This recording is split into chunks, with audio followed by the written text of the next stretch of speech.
my own way. Introduction.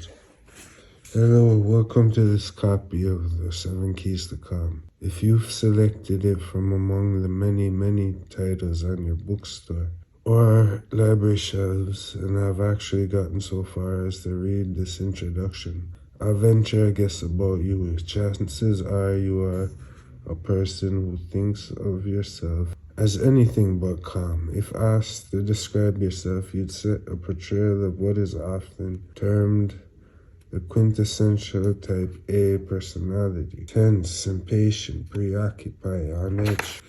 Plop you down in the middle of a traffic jam or in a line at the motor vehicle department and watch your toes tap and your fingers drum.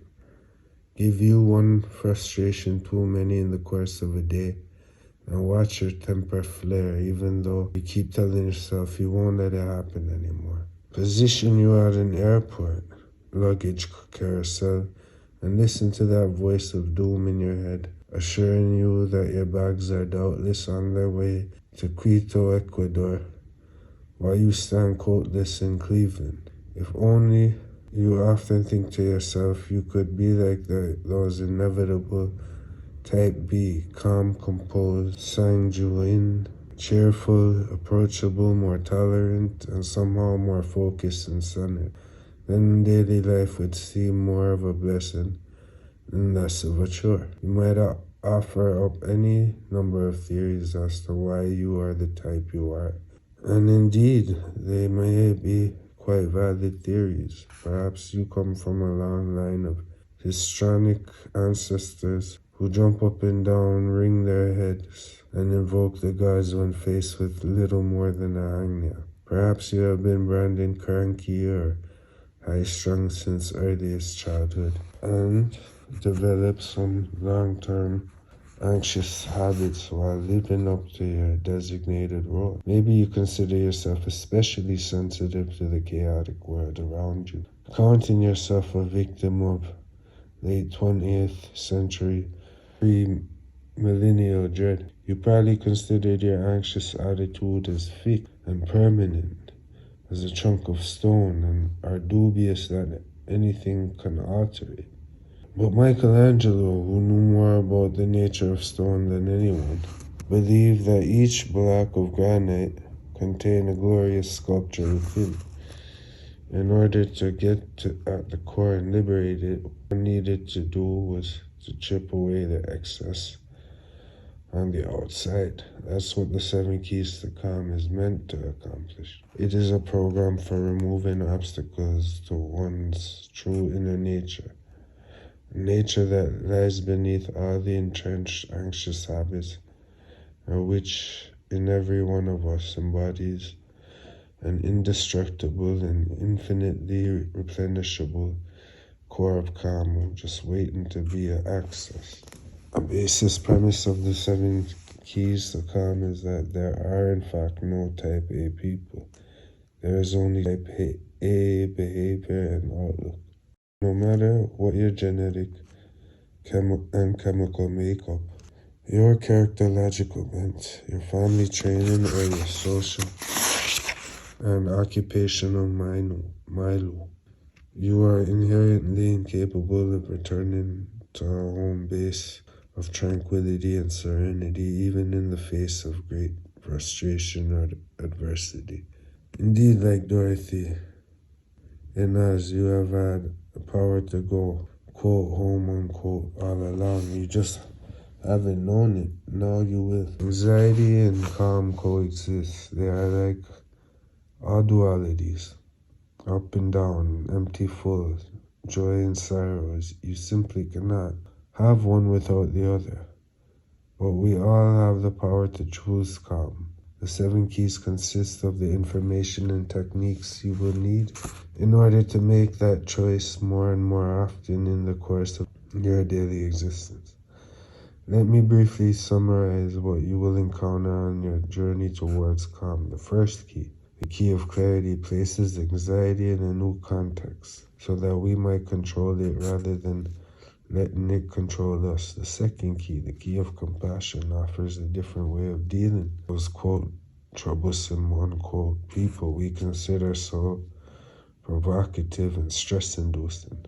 The third key, the key of crisis, discusses using the lessons of life's catastrophes and develop a new respect for our own intrinsic power and for our place in the world.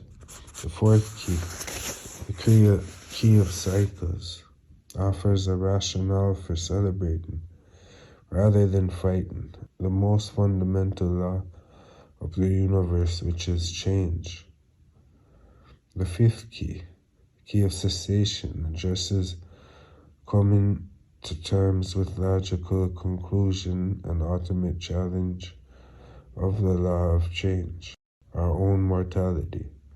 The sixth key, the key of connectedness, concerns rethinking the course of one's life with an altered perspective. The seventh key, the key of cultivation, is meant to string all the preceding keys together and to foster their use even when the temptation may be to revert to previous habitual ways of being. So you are wondering what more specifically you will be asked to undertake in the course of the 7 Keys to Calm program. I would tell you that its approach is one I've taken to calling a psycho-spiritual.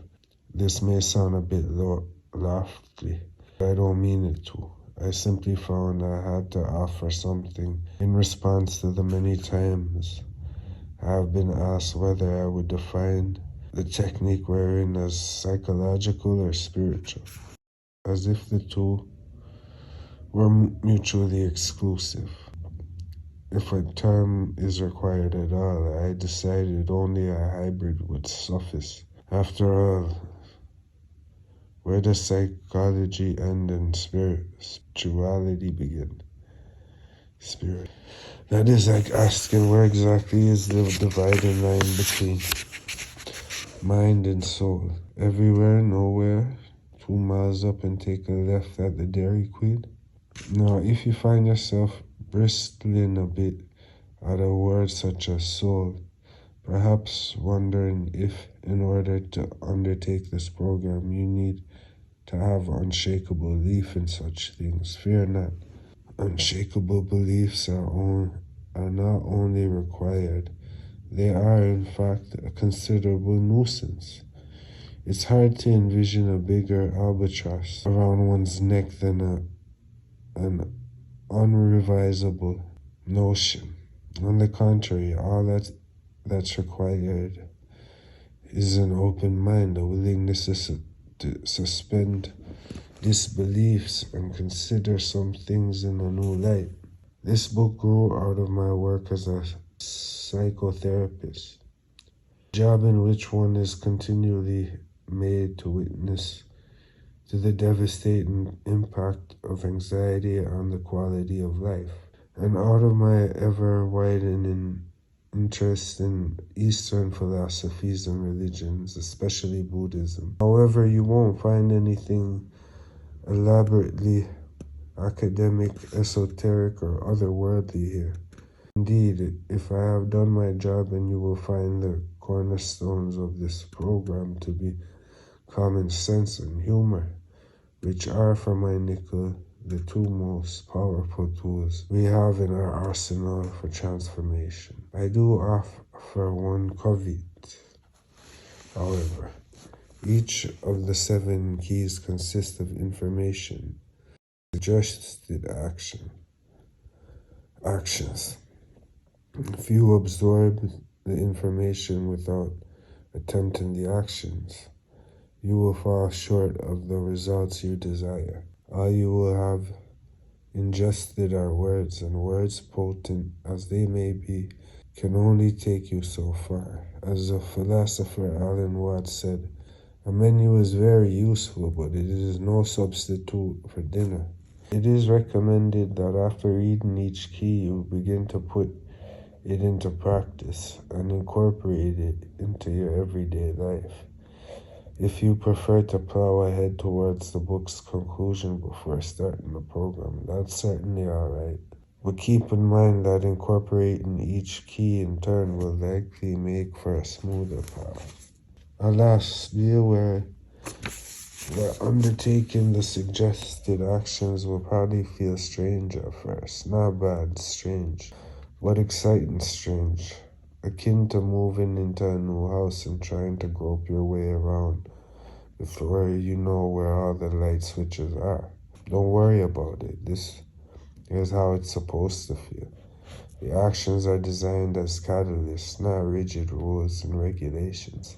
They will help you make the personal leaps of intuition necessary to attain a new level of calm. And ultimately, though they won't alter the world, they will profoundly alter your way of perceiving it. Change works in a myriad of ways, more ways than we can ever quantify. Sometimes it works from the inside out, and often it works from the outside in. Like Michelangelo chipping away at stone.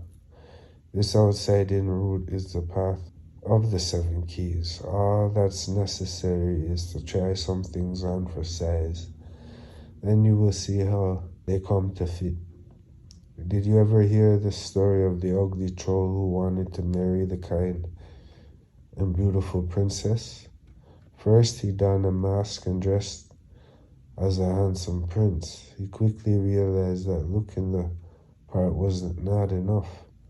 However, he began to act like a prince, worthy of the princess. He was noble, gracious, and generous to all. It must have worked, for the princess married him, and they lived together happily. But one day she said to him, "I know you are wearing a mask. Take it off or I will leave you forever." Having no choice, her husband removed his mask. Underneath, he was the handsome, noble, and gracious prince. Ancient Hindu scriptures, the Upanishads, contain the line, "As a man acts, so does he become. As a man desire is, so is his destiny."